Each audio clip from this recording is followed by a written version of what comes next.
She was never supposed to be seen by him. That was one of the first things they taught her when she arrived at the casino in Monaco in the spring of 1966. Staff moved through private corridors, spoke in softened tones, avoided unnecessary eye contact, and most importantly, learned to exist without leaving any emotional trace behind.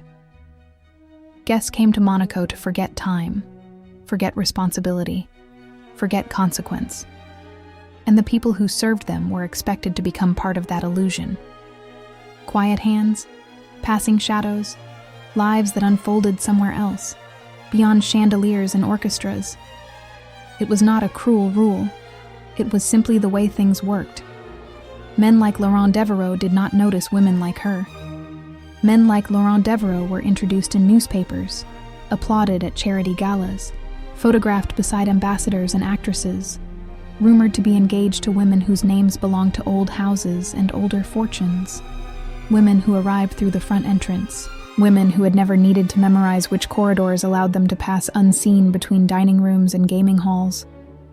And yet, one evening, somewhere between the baccarat tables and the marble staircase that led toward the private salons, he stopped in front of her and apologized for blocking her way. He smiled as if she were meant to be there, as if she had always been meant to be there. And for reasons she would not fully understand until much later, she chose not to tell him that she worked for him. That she polished the railings he leaned against, folded the linen napkins at his table, and passed through the same rooms he inhabited without ever being acknowledged. Because for a moment, that would haunt her long after Monaco had changed forever, she was not invisible. And she wanted to know what would happen if she stayed that way. Welcome, dear friend. My name is Marina. I am an amateur writer who has always been drawn to places where time seems to move differently. Cities where elegance lingers in small gestures, where history lives in conversations, and where memories are often shaped as much by silence as by what is actually said. Monaco has always been one of those places for me. This channel was born from that fascination. Here, I try to imagine the stories that might have unfolded behind polished marble corridors and along quiet harbors in another time. Stories shaped by longing, hesitation, and the quiet decisions that change a life in ways no one else ever truly sees. With the help of artificial intelligence tools, I'm now able to give visual form to these imagined moments, creating oil painting-inspired imagery that echoes different artistic traditions from around the world, allowing memory and atmosphere to guide how each scene comes to life. If you enjoy nostalgic stories about romance, choice, and the fragile distance between who we are and who we are expected to be, consider leaving a like or sharing your thoughts in the comments. I would love to know where you're watching from, and whether you believe some encounters are capable of changing everything. Now, let me tell you what happened in Monaco, in the spring of 1966. There are two entrances to the Casino de Monte Carlo. One is the entrance people remember. Marble steps, photographers near the curb, perfume in the air, a doorman who seems to belong to the building itself. The soft chaos of evening gowns, cufflinks, laughter that arrives before the music does. The other entrance is the one that keeps the first entrance alive. It is narrower. It smells faintly of soap and warm fabric. It has a set of rules that are never written down, but somehow everyone already knows. You do not stop to admire anything. You do not make noise. You do not look like you are in a hurry, even if you are. You move like the building is borrowing your body for a few hours. That was the entrance Isabelle Moreau used on her first day. She had crossed half of Monaco on foot that morning, not because she had to, but because she wanted to learn the city's rhythm while it was still honest. Before the polished evening arrived, before the cars lined up, and the men became louder, and the women became quieter in the way they sometimes do, when they know they are being observed. The harbor was calm. A few gulls called out as if they owned the light. She passed shuttered shops that would open later and pretend they had never slept. She watched a man wash the pavement outside a cafe, slow and careful, as if the surface itself could be trained into elegance. It made her think of the town where she grew up. Not because it looked the same, but because mornings everywhere had the same tenderness when no one was trying to impress anyone yet. By the time she reached the staff entrance, that tenderness had already begun to fade. Inside, she was led through a corridor that felt too quiet for such a famous place. The walls were practical. The floors were clean without being decorative. It was not ugly, exactly. It was simply not meant to be seen. A woman in her late 50s waited for her near a small room lined with hooks and folded uniforms. Her hair was pinned back neatly, her posture straight, and her gaze sharpened by years of watching people without being watched back. "You must be Isabel," the woman said, not warmly, not coldly either, just efficiently. "I'm Odette." Isabel nodded. "Yes. Thank you for meeting me." Odette handed her a uniform. "Try this." The fabric was heavier than Isabel expected. It felt like something designed to hold you in place. As Isabel changed, she listened to the muffled sounds of the building. Distant footsteps, the faint clink of glass, a murmur that came and went like a tide. Odette waited until Isabel stepped out. "Good," she said, adjusting the collar with quick fingers. "Now listen carefully. The guests are not your friends. They are not your enemies either. They are simply guests." Isabel held her breath, unsure if she was being warned or trained. Odette continued, as if she had delivered this speech 100 times and still believed it mattered. "You will be polite, always. Invisible, always. And if someone speaks to you, you respond with what is necessary and nothing more. You do not bring your feelings into the room. You do not carry your personal life through the corridors. You do not let anyone here convince you that you are part of their world." Isabel swallowed. "Even if they are kind?" Odette's expression did not change, but something in her eyes sharpened, as if Isabel had touched the edge of a story. "Especially if they are kind," Odette said. Then, softer, as if she regretted allowing softness at all, she added, "Kindness can be a doorway. Sometimes it opens into a warm room. Sometimes it opens into the street." Isabel wanted to ask what that meant. She did not.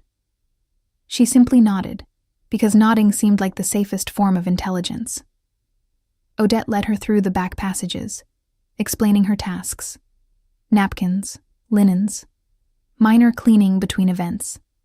Keeping the private salons immaculate without ever appearing to be the one doing it. Isabel learned quickly that the casino did not merely want clean rooms. It wanted the illusion that rooms stayed perfect by themselves. They passed a doorway, and Isabel caught her first glimpse of the main hall. It was empty in the early hour, but even empty it looked theatrical. Chandeliers waited like suspended stars. Tables held themselves with a kind of proud stillness. The carpet's pattern looked like it had been designed to hypnotize. Isabel felt something rise in her chest, half awe, half fear. Odette noticed. "Do not stare," she said quietly. Isabel tore her eyes away. "Sorry." "Do not apologize," Odette replied. "Just learn." A few hours later, the building began to wake. Staff moved with practiced ease, appearing and disappearing through doors that guests never noticed. A croupier with slick hair and a cigarette tucked behind his ear leaned against a wall near Isabel's station and watched her with mild amusement. "New girl," he said. Isabel glanced at him. "Yes." He smiled. "Monaco suits you already. You look like you are trying to be small." "I'm trying to do my job," Isabel said. He laughed as if she had told a joke. "That is what I mean. The job is being small." He nodded toward the main hall where a few early guests had arrived, the kind who liked to claim the casino as an extension of their living rooms. "People like them," he said. "Do not notice us.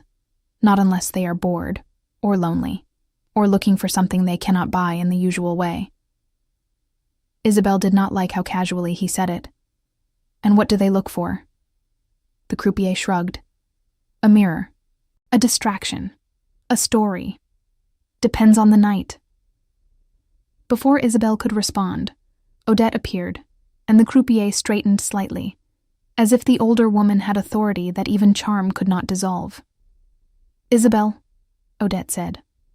"Come."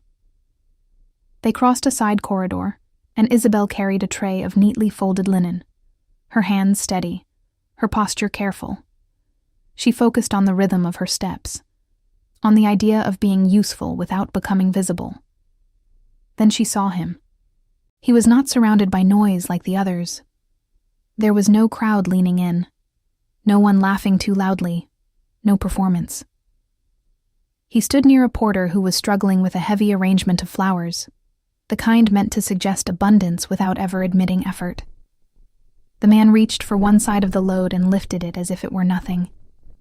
"You'll ruin your back doing it alone," he said to the porter. The porter blinked, caught off guard. "Monsieur Beaumont, I'm fine." The man smiled, not indulgently, but genuinely, the way people smile when they are speaking to someone they respect. "You're not fine," he said. "And your name is Luc, yes?" Luc's face brightened with surprise. "Yes, monsieur." The man, Henri Beaumont, set the arrangement down carefully, then patted Luc's shoulder as if it were the most natural thing in the world. "You've been here since the winter, Luc. I noticed. Drink water, and tell Odette if your hand is still bothering you." Luc stared at him, as if he had just been offered a private blessing. Isabel stood still, linen pressed against her chest, struck by something that had nothing to do with wealth. He had said the porter's name like it mattered. Odette tugged Isabel gently forward. "Move," she whispered. Isabel obeyed, but her attention stayed behind for a heartbeat too long. Henri Beaumont turned at that exact moment, as if he had sensed her gaze. His eyes met hers. Not the distracted glance a guest gives to a passing staff member. Not the look that slides past you. A real look. Focused. Curious. And then, later, as the day shifted into evening, and the casino filled with the warm hum of money and music, Isabel found herself near the baccarat hall, carrying a small stack of items she needed to place in a private salon. She turned a corner and nearly collided with someone. A man stepped back instantly. "I'm sorry," he said. "I didn't see you." It was him. Up close he looked less like a photograph and more like a person, a little tired around the eyes. Hair slightly tousled, as if he had pushed a hand through it and forgotten to fix it. His voice carried that soft confidence of someone who has never needed to fight for space. Isabel's first instinct was to lower her gaze, to become what Odette had taught her to be. But Henri's expression had already settled into polite conversation, the kind reserved for equals. "You're quite all right," Isabel said. Henri smiled, still believing what he was seeing. "Are you enjoying Monaco?" The question was so ordinary, and yet it felt dangerous. Isabel hesitated. She should have said something that ended the interaction quickly. Something clean. Something professional. Instead, she heard herself answer honestly. Just a little. "I haven't decided yet," she said. His eyebrows rose with interest. "That's the most truthful answer I've heard all day." Isabel's pulse quickened. She kept her tone steady. "People come here to be impressed." "And are you impressed?" he asked. Isabel glanced past him at the glittering hall, the men leaning over green tables, the women smiling like it cost them nothing. "I'm observing," she said. Henry's smile softened. "That might be wiser." A pause formed, delicate and suspended. Then, from somewhere behind him, Isabel heard a woman's laugh, bright and confident, the kind that belonged to a person who had never been told to disappear. Henri turned his head slightly, as if reminded of an obligation. He looked back at Isabel.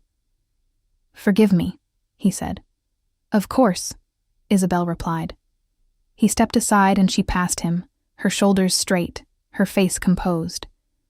But inside her, something had shifted, because he had looked at her as if she belonged in that corridor, as if she had a right to be asked a question and to give a complicated answer. And Isabelle Moreau, who had been told that invisibility was safety, walked away, wondering if being seen was the first step toward ruin, or the first step toward something she had not allowed herself to want. If you're enjoying the atmosphere so far, tell me in the comments where you'd want to be in 1966, and whether you think Isabelle should have corrected him. It was easier, Isabelle discovered, to move quietly when you already knew where the noise lived.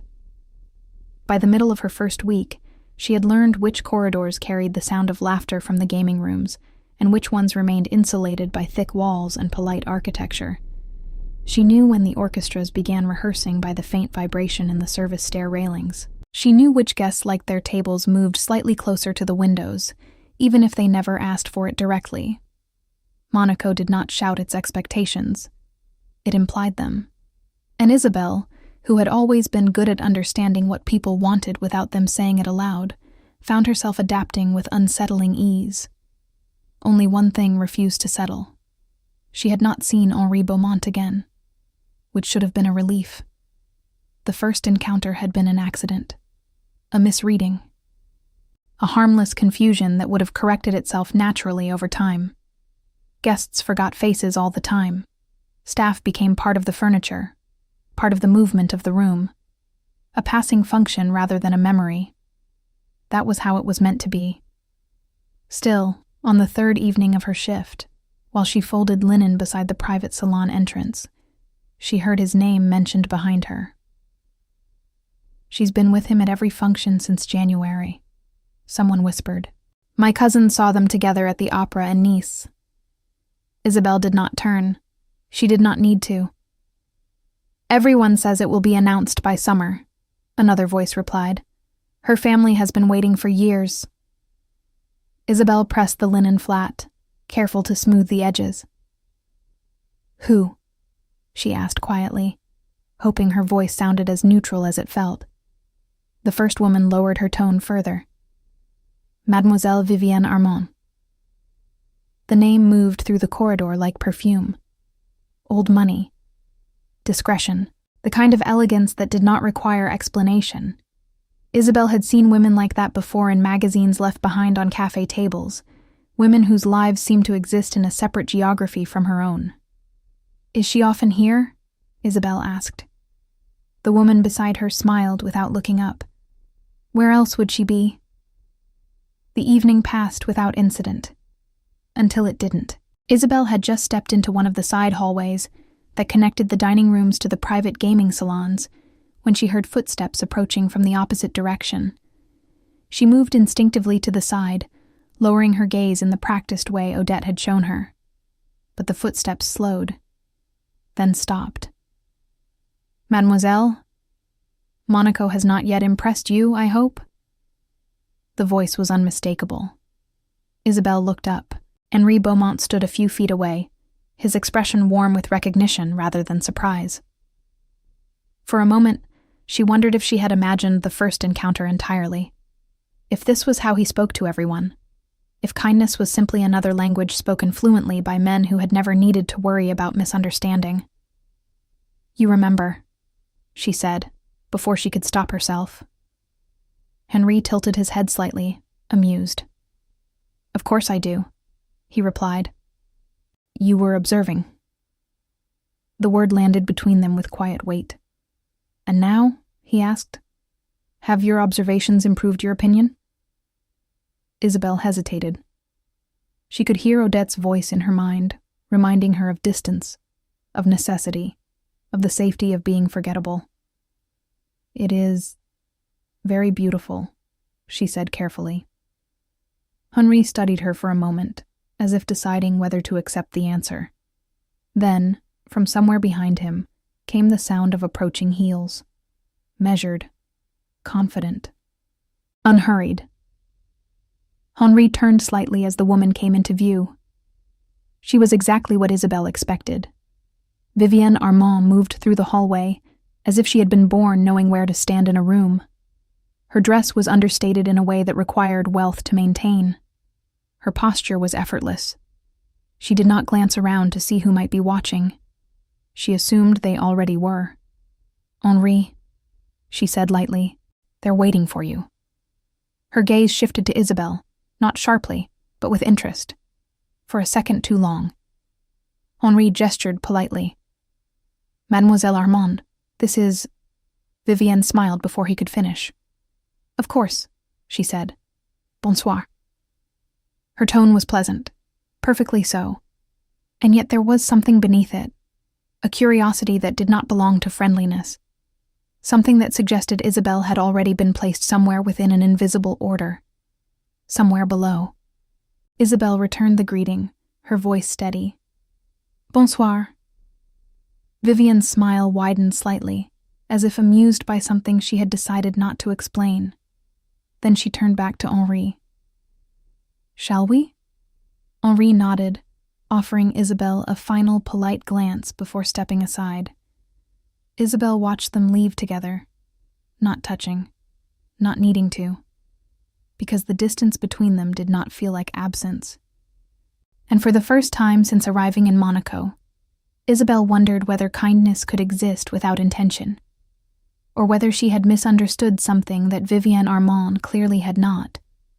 If you were Isabel in that moment, would you step back now, before things became complicated? Or would you stay and see what happens next? Let me know in the comments, and don't forget to like the video if you're enjoying the story so far. By the following Thursday, Isabel had learned that evenings at the casino could transform without warning. In the late afternoon, everything moved with quiet intention. Tables were aligned with geometric precision. Glassware was checked against the light. Linen was replaced even when it did not yet require replacing. There was a softness to the preparation, a shared understanding that the performance would begin soon, and that the building itself was expected to behave accordingly. That evening, the performance arrived earlier than usual. A charity reception had been announced only 2 days before, though judging by the way the guests spoke about it, one might have thought it had been planned for months. Invitations had been sent discreetly. A small orchestra had been installed near the terrace doors.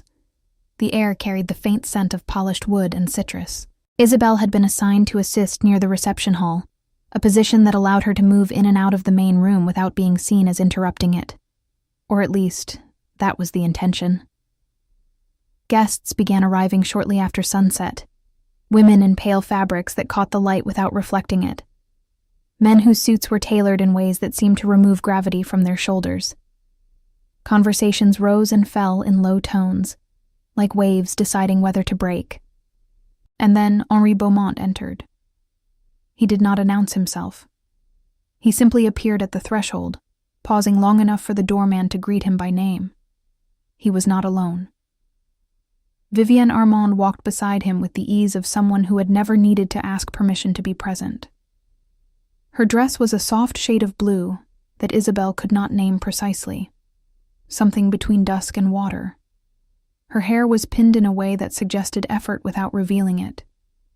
They were not touching, but they moved as if accustomed to sharing the same direction. Isabel turned her attention to the tray she carried, adjusting the glasses so that they would not betray the sudden quickening of her pulse. "Bonsoir, Monsieur Beaumont," someone called from across the room. Henri inclined his head politely, offering a brief smile. Vivienne's hand rested lightly at his elbow as they passed through the reception. Later, when the orchestra began its first piece, Isabel found herself standing near one of the terrace doors, watching the harbor lights settle into the water. Behind her, laughter gathered and dispersed in gentle bursts. When she turned back toward the room, Henri and Vivienne were already dancing. They moved well together, not dramatically, not with the kind of theatrical grace that demanded applause, but with familiarity, with the sort of ease that came from knowing where the other person would step before they stepped there. Isabel watched for only a moment before forcing herself to look away. "She's perfect for him," one of the other staff members murmured nearby. Isabel kept her expression neutral. "In what way?" she asked quietly. The woman glanced toward the dance floor. "In every way that matters here," she replied. The words settled into Isabel's thoughts with uncomfortable precision. A few minutes later, as the music shifted into something slower, Isabel crossed the reception hall carrying an empty tray toward the service entrance. She almost missed Vivienne stepping into her path. "Mademoiselle," Vivienne said lightly. Isabel stopped. Up close, Vivienne's composure was even more exact. There was nothing accidental about her presence. Not her posture, not the way she held her chin, not the faint curve of her smile. "I believe we have not been properly introduced," she continued. Isabel inclined her head. "Isabelle Moreau." Vivienne's eyes flickered with recognition. "Ah," she said softly. "Yes." The word was gentle, perfectly polite, and yet it carried something Isabel could not immediately name. "Are you finding Monaco to your liking?" Vivienne asked. The question echoed too closely to one she had heard before. "It is very beautiful," Isabel replied, careful to keep her tone even. Vivienne's smile deepened slightly. "It can be overwhelming for newcomers," she said. "So many expectations, so many illusions." Her gaze held Isabel's for a second longer than necessary. "I imagine it takes time to understand which conversations are meant to be remembered." Before Isabel could respond, Vivienne stepped aside with a graceful inclination of her head. "Bonne soirée, Mademoiselle Moreau."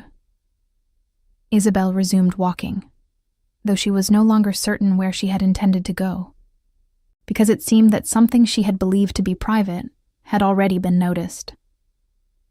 Avoiding someone inside the Casino de Monte Carlo was more difficult than Isabel expected. The building had a way of folding paths into one another. Corridors that seemed separate in the morning met again in the evening. Doors opened into rooms that shared the same air even when they pretended not to.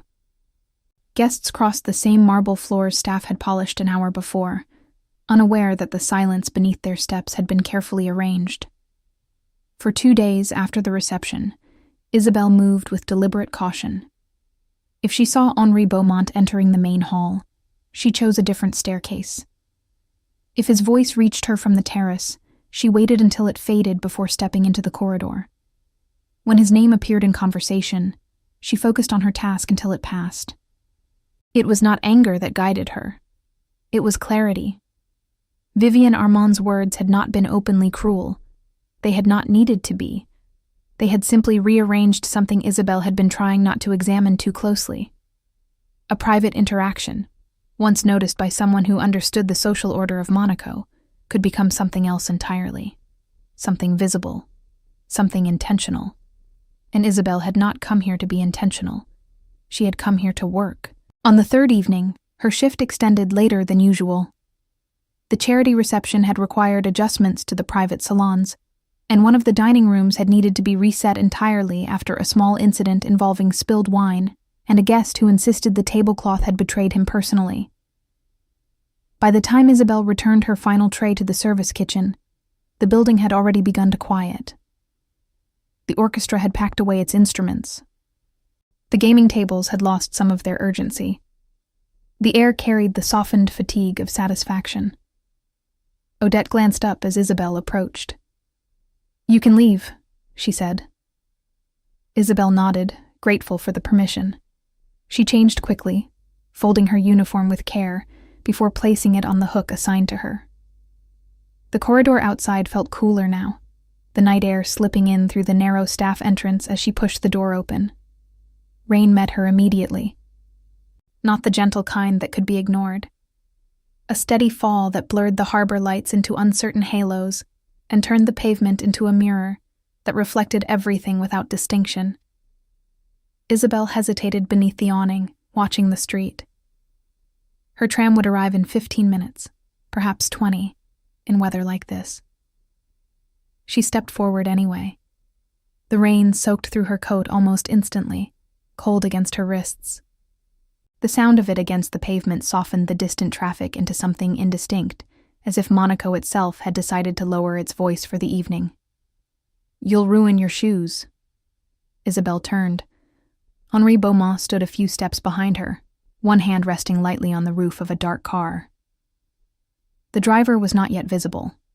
For a moment, Isabelle considered pretending she had not heard him. But he had already seen her. "I'll be careful," she replied. Henri glanced toward the street, where the tram stop waited beneath a flickering lamp. "You're walking?" "It's not far." The rain continued to fall between them. "My driver is delayed," he said after a pause. "Would you allow me to walk you?" The offer was simple. Too simple. Isabelle hesitated. Odette's voice returned, uninvited. "Kindness can be a doorway. Sometimes it opens into a warm room. Sometimes it opens into the street." "It isn't necessary," Isabelle said. Henri nodded, as if accepting the refusal. And then, after a moment, he stepped forward anyway.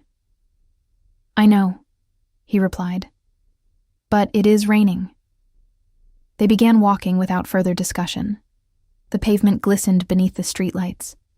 Somewhere in the harbor, a boat shifted against its moorings with a hollow sound that echoed briefly before disappearing. For several minutes they said nothing. It was not an uncomfortable silence, just unfamiliar. "Did you grow up near the sea?" Henri asked eventually. "No," Isabelle said. "A small town inland. Quiet?" "Very." Henri smiled faintly.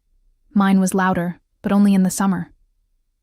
They spoke of small things after that, markets that closed too early, cafes that refused to change their menus, the way mornings felt different when no one expected anything from you yet. The tram stop appeared ahead, its lamp casting a pale circle onto the pavement. Henri slowed slightly. A pair of headlights turned the corner at the far end of the street. The car passed them without hesitation, but not without recognition. Inside, illuminated briefly by the streetlight, Vivienne Armand's face remained composed as ever. Her gaze moved from Henri to Isabelle with quiet precision. Then the car continued on, disappearing into the rain. Isabelle stopped walking. Henri followed her gaze, his expression unreadable. "She saw us," Isabelle said softly. Henri did not deny it. The rain continued to fall, and for the first time since arriving in Monaco, Isabelle understood that something which had once been harmless might now appear deliberate. If you think Isabelle should have accepted the walk, or refused it entirely, leave a like and let me know. The following evening, Isabelle noticed it immediately. Nothing had changed in any way that could be described. The chandeliers remained warm. The orchestras rehearsed at the same hour. Guests arrived with the same practiced indifference toward time. The scent of citrus still lingered faintly in the reception halls, and the gaming rooms carried their familiar hush of anticipation. And yet something had shifted. Not in the building, in the way she was seen inside it. Isabelle crossed the main corridor shortly after the first dinner service, carrying a folded tablecloth toward one of the private salons. Conversations moved around her as they always did, careful not to acknowledge her presence, and yet shaped by it all the same. For the first time since her arrival, she became aware of glances that did not pass through her. They paused. Not long enough to be called rude, but long enough to be noticed. She reached the salon door and placed the linen inside, smoothing its surface automatically. When she turned back toward the corridor, she found Vivienne Armand waiting. There was nothing confrontational in her posture. Her hands were folded lightly in front of her. Her expression was calm, almost sympathetic. "Mademoiselle Moreau," she said. Isabelle inclined her head. "Mademoiselle Armand." "I hope I'm not interrupting." "You're not." Vivienne's gaze moved briefly to the salon behind Isabelle before returning. "I wanted to speak with you," she said, "if you have a moment." The phrasing allowed for refusal, but the request did not. They stepped into the smaller corridor beside the salon, where the sound of the main hall softened into something distant. For a few seconds, Vivienne said nothing. She studied Isabelle with the kind of attention one might give to an unfamiliar painting. "You've settled in quickly," she observed. I try to do my work well. I'm sure you do. The compliment carried no warmth. Vivian's voice remained perfectly measured, each word chosen with care. Monaco can be a confusing place for newcomers, she continued. It has a way of encouraging misinterpretation. Isabel did not respond. People are very kind here, Vivian said, especially Henri. She smiled slightly, as if the name itself were an explanation. He believes strongly in generosity, in causes that deserve support. The word lingered. Support. Isabel felt something tighten in her chest. I'm not sure I understand, she said quietly. Vivian's expression softened. That's precisely what I mean. A pause followed. He's always had a particular sympathy for those who find themselves displaced, she continued. People adjusting to a new environment. People who need encouragement. Encouragement. The corridor seemed narrower now. I wouldn't want you to misunderstand his attention, Vivian said gently. It would be very easy to do so if you're not accustomed to the way things work here. The implication settled with careful weight. Isabel thought of the walk in the rain, of the silence that had not felt empty, of the way he had remembered her answer. You think I've misunderstood, Isabel said. Vivian tilted her head slightly. I think Monaco encourages fantasy, she replied, especially in those who are not used to being noticed. Her gaze remained steady. And it would be unfortunate if kindness were mistaken for affection. The words were delivered without cruelty, without accusation, simply as fact. Vivian stepped back. I only wish to be clear, she said, for your sake. Then she returned to the main hall without waiting for a response. Isabel remained in the corridor for several seconds after she left, because for the first time since arriving, she wondered whether she had mistaken something ordinary for something extraordinary, and whether the attention she had believed to be personal was simply another form of charity. It was not difficult, Isabel discovered, to disappear again. The corridors had always offered her that possibility. The private staircases, the service entrances that opened into side streets rather than promenades, the carefully arranged schedules that ensured certain staff were present in certain rooms only when required. All she had to do was choose differently. The morning after her conversation with Vivian, Isabel requested a change in her assigned section. Nothing dramatic. Nothing that would attract attention. Simply a preference for dining rooms over reception halls, for early shifts rather than late ones. Odette studied her for a moment before nodding. Of course, she said.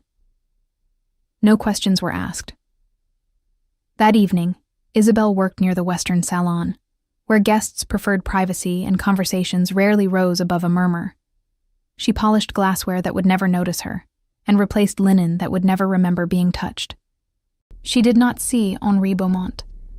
On the second evening, she passed him once in the main corridor. He was speaking with a guest, his posture relaxed, his attention fully engaged. Isabel lowered her gaze instinctively, stepping aside to allow them to pass. Bonsoir, Mademoiselle Moreau. Her name stopped her before she could continue. She turned.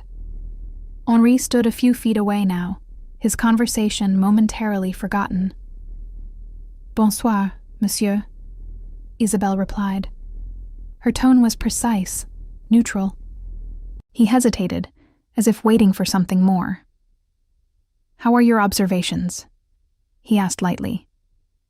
The question carried the memory of another conversation. They are sufficient, Isabel said.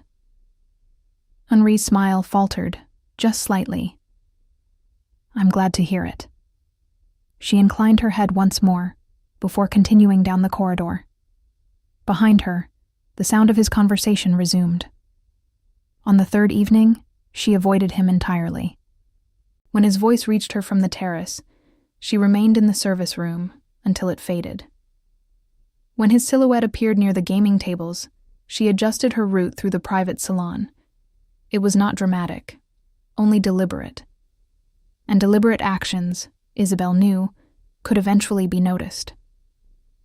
On the fourth evening, she was replacing glassware in one of the smaller dining rooms when Odette entered.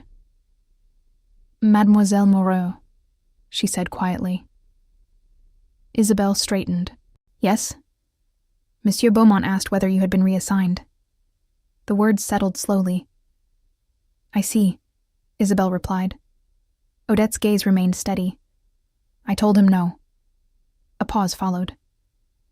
"He seemed concerned." Concerned. Isabel returned her attention to the glasses, aligning them carefully along the edge of the table. "Have I done something wrong?" Odette continued, repeating the question Henri had asked her only minutes before. "No," Isabel said. Odette watched her for a moment longer. Then she nodded. "Very well." When she left, Isabel remained where she was, her reflection shifting faintly in the polished surface of the glass. Because distance, once chosen, had a way of becoming visible. And for the first time since deciding to step away, Isabel wondered whether her absence had been noticed at all, or whether she had simply become what she had been meant to be from the beginning. Invisible. Resigning from the Casino de Monte Carlo required very little ceremony. Isabel learned this on a quiet Thursday evening, after the last of the dinner guests had moved toward the gaming rooms, and the orchestral music had softened into something almost reflective. A single form. A signature. A brief explanation offered without detail. Odette had not asked questions. She had simply accepted the folded paper and placed it inside a drawer that held many similar decisions made for many similar reasons. "You will finish the week," she said. "Yes." "And after that?" Isabel hesitated. "I will leave Monaco." Odette nodded once, as if confirming something she had expected from the beginning. When Isabel stepped outside through the staff entrance later that night, the air carried the faint warmth of early summer. The harbor lights moved gently across the surface of the water, their reflections stretching and dissolving with each passing ripple. Henri Beaumont stood beneath the street lamp. He did not appear surprised when she stopped. "I was hoping you might leave this way," he said. Isabel's hands tightened slightly around the strap of her bag. "You shouldn't be here," she replied. Henri glanced toward the staff entrance behind her. "I imagine I shouldn't," he agreed, "but you've been avoiding me." The words were not accusatory, only factual. "I thought it would be simpler," Isabel said. "For whom?" She did not answer. Henri studied her for a moment, his expression thoughtful rather than offended. "Have I done something to upset you?" Isabel shook her head. "No." "Then why?" "Because kindness can be misunderstood." The phrase sounded rehearsed even to her own ears. Henri frowned slightly. "Misunderstood how?" Isabel looked toward the harbor, where a small boat shifted against its mooring with a soft, hollow sound. "Monaco encourages fantasy," she said quietly, "especially in people who are not used to being noticed." Henri did not move. "And it would be unfortunate," she continued, "if generosity were mistaken for affection." Silence settled between them. "I see," Henri said at last. Isabel nodded once. "I won't confuse them again." Henri's gaze remained steady. "Is that what you think this is?" "It's what it must be." A longer pause followed. Then gently, Henri spoke. "Walk with me." The request was not a command, nor was it easily refused. They moved toward the harbor without further discussion, the sound of their footsteps soft against the pavement. The night air carried the distant murmur of conversation from the cafes that remained open along the promenade, laughter rising and fading like a tide. For several minutes, neither of them spoke. Finally, Henri said, "You believe that I have been kind to you out of habit?" Isabel did not answer. "Out of sympathy," he continued. She kept her gaze on the water, Henri stopped walking. "I asked your name because I wanted to know it," he said. "I remembered your answer because it mattered to me, and I walked you home because I wanted to." Isabel's throat tightened. "That doesn't change what it looks like," she replied. Henri smiled faintly. "No," he agreed. "It doesn't." The harbor lights shifted across the surface of the sea, breaking into fragments with each small wave. "I understand why you would want to leave," he said. Isabel glanced at him.